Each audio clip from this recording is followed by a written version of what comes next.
What's up, YouTube? Delio is back here with my reaction video to the Rodger Linn trying out the MPC Live 2. Of course, you've seen it on the internet. People have been talking about it. And I'm excited and I'm here for it. And I'm just going to give my few cents on this information, on this situation, because it's something that I have not seen before. Definitely something I have not expected in 2024. But with the way that Akai has been moving differently, I think we're on a good projection and a good trajectory to see some cool things happening in the future. So let's dive right into it. I'm here for it because today's Akai is not yesterday's Akai. Today's Akai, according to what I hear him speaking in the video, is the American version of Akai. The Akai that's part of the Music brand's umbrella versus the Japanese Akai, which stood alone but started the whole movement, and who were the original collaborators with Rodger Linn to create one of the first sampling sequencing drum machines, the MPC 60, and also different rack mount samplers. But that's a different tangent that I'm not going to get into right now. And the one thing about Rodger, from meeting him, I met him at Georgia Tech right here in Atlanta, Georgia, and I have a video on that, was that he was just always like really calm tempered, cool demeanored. I'm sure he gets upset sometimes, but he is so like on this Zen thing. He has a very, in my opinion, just young energy about him. Like I saw him hop up and down. I'm like, how old are you? You're hopping up and down that stage like that? And I think we all in the producer community could learn a lot from the demeanor of Rodger Linn, because contrary to what I've seen on YouTube and the stories I've heard and read, you know, Rodger doesn't appear to be someone that's hurting from what happened in the past. He disagreed with what the company was doing. There are some discrepancies there. I'm not really invested in that timeline of events, but I know there are some discrepancies there. And of course, Akai and Rodger Linn has not collaborated since, even though they had hit devices like the MPC 60 and the MPC 3000. He's moved on from that a long time ago. And it's almost like we, the producers, are the only ones really bringing that up. He's really gifted in mental health. Like his vibe is just so laid back. I could appreciate being around him, not very abrasive. He doesn't really walk around or move or speak in a way like he has something to prove. And once again, I think it was really cool to meet the guy who designed and helped program the MPC. It was really cool to meet him. And my favorite part of the video was him actually using the device. You know, it's one thing to talk about the device, but to actually see the person who helped start this whole thing create on there and create music in his way and create it in a very genuine way with his own instruments that he designed, interfacing with that device and hearing them talk and work with each other. And what's funny is like, he's like, yo guys, I'm from the day now, so I'm going to produce like I'm from the day. So don't expect no lo-fi, no trap, none of that stuff. He did it his way, and I could totally appreciate that. But it was just a very genuine, non-egotistical vibe like he was creating, and I was very happy to see that. It was very like full circle, like wow, it's been all this time and all this music and all these releases and all these millions made off of that device, and now we're here where he's got his Linn drum on one side, MPC Live 2. He gave kudos to that. And if anybody deserves to be given a free MPC, it will probably be him. Out of all your favorite YouTubers and working and famous music producers, if Akai should give one to anybody, I think that'd be a good idea to give him one, because today's Akai isn't yesterday's Akai, just like how today's price isn't yesterday's price. He sees MPCs from a different perspective. What do I mean by that? I mean that he sees it from the perspective of not particularly a beat maker trying to make a hit or just bang out, but he sees it from the eyes of a programmer. He sees it from analyzing and understanding and debugging lines of code. He sees it from that perspective. He sees it from a musician's perspective, and he gave kudos to the team for programming it and making it the way that it works. And I'll be the first to tell you that I don't fully appreciate or fully understand everything that goes on under the hood of this device. I can understand lines of code when you're looking at the list of MIDI events that you see in the sequence of the Akai sequencer on today's modern MPCs. But beyond that, furthest I could tell you is the most significant bit and least significant bit. But beyond that, I don't know what's going on under the hood.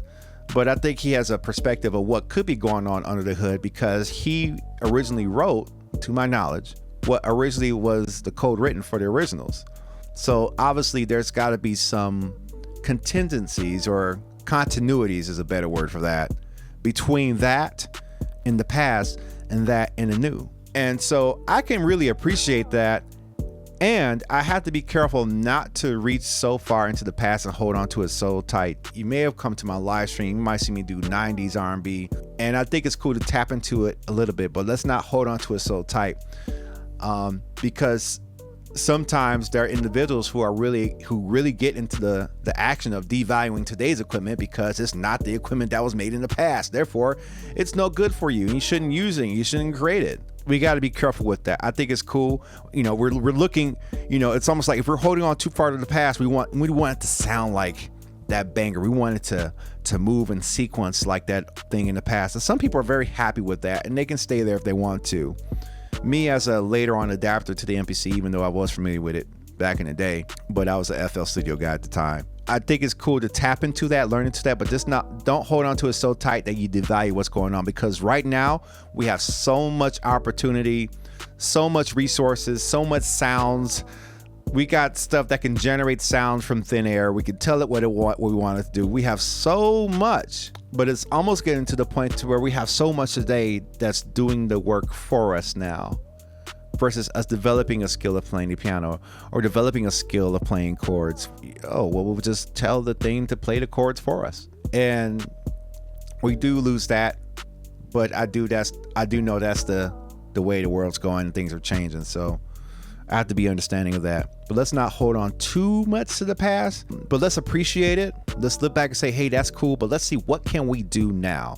What can we do to create new experiences so that later on we can look back at them and say, hey, that was awesome too.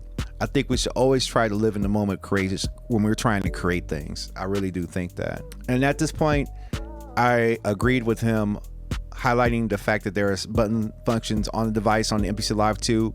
And personally, I would like to see more of that. But, he really genuinely appreciated the device. He liked it. He gave it good kudos. And I can also appreciate that, because touch screens is the norm, right? We are in a touch screen dominated world. Everything's touch screen, from our phones to our musical devices. And it's cool to an extent, but sometimes I like to see buttons that are dedicated to specific functions. If you're like me, and I'm probably dating myself, but there was a time where you could use phones and they had hard buttons with auto letters on them, and you could crank out some text with that, especially going back and forth with somebody. You could crank out those texts with those buttons. Or you had the number to text function where you knew how many times to press a button to get that letter and then automatically go to the next one. Those times are gone, but they were legendary. Let me know in the comments below if you remember that. So with communications finally starting between Akai and Rodger Linn, because obviously there must have been some conversations, and I can just imagine how that conversation went. Hey, how's it going, Akai? Oh. But what we're seeing is probably a result of past conversations that were offline. Obviously, there's communications taking place offline probably for years now. We're just seeing a result of it, and just said, hey, you know what? Why don't we just send them one? Hey, do you want one? Sure, you can send me one. Where can we send it? We're always seeing the result after of something. So with Akai contacting him, or Rodger, probably Akai contacted him, because I don't think Rodger was somebody that was chasing after Akai after what was going on. There's obviously an opportunity for some new collaborations, for some new hardware, in my opinion, or maybe some ways to make the software reflect more of what his vision is. If they want to do that and maybe take care of him the way he's supposed to be taken care of when he contributes, there's definitely a lot of opportunity or options here. Or Rodger might not be interested. He's like, yo, I'm not even stressing right now, and I'm not even trying to. Rodger Linn could pull an Andre 3000, right? Because Andre 3000 knows everybody wants him to rap, but he's playing his flute right now, and he's happy playing his flute. And it may disappoint a lot of people, but it serves him the most. And there are other people that get the value of that. So dealing with that with the MPC, Rodger might be on his flute playing right now and say, look, yeah, I know y'all already took what I did and did so much more with it. I don't really see much more I could contribute for it. So we got to be careful again how hard we're trying to reach back for the past to get a feeling and make ourselves feel like we're doing what the hit makers did back in the day and back in the 90s and the early 2000s when the MPC was the 2000 and 3000. We was doing all these hits. So we're trying to recreate that. And again, I'm talking about me with this because I know that I reach for the past. I like the retro because it looks like a 2000. I like the, I want to feel like I got a 2000 and feel like I'm that producer who was working back in the day, banging out that hit. It's a feeling. We're trying to tap into something, but don't let that stop you from staying in today and doing something with it. And you got to kind of have a balance between you. It's okay to tap into to the stuff from yesterday, the vibes, maybe some ideas that Rodger Linn would like to see integrated in it that they're not doing. But closing on that, I wouldn't hold my breath. I would not wait. I would not look for, like, don't burden yourself with, oh my God, what is Rodger Linn and Akai doing? Don't burden on yourself, because I'm gonna tell you right now, those who know about it already know what's going on. Those who don't know. But they're going to move in silence, and I hate to say it, but they're probably going to leak something if there is something to leak. It's a weird thing I've seen Akai do with their hardware. There's always a leak, and then it comes out, and then we're like, it's almost like Akai is doing a Call of Duty thing right now, where they come out with the new hardware, they'll design it, they'll leak it, then release it, come up with something else, leak it, then release it. I talked about this. That's not the point of the video. The video was talking about Rodger Linn reviewing the MPC Live 2. I thought it was a really cool video. He seemed genuinely satisfied and excited about the product, and I like to see what goes on next. And I'd like to hear your opinion about it. If you let me know what you think, just go down to the comments below, type down your thoughts and your opinion about this whole situation. I think it's pretty cool. I'd like to have a conversation with you in the comments below. Let me know. I'm Delio. You're watching the Delio TTK YouTube channel. I'm Delio. Visit DelioTTK.com to check out a blog post of this video, and also great articles on my website with also loop packs, sound packs, and all kinds of good resources that you use for your musical journey. All right, I'm Delio. Peace out.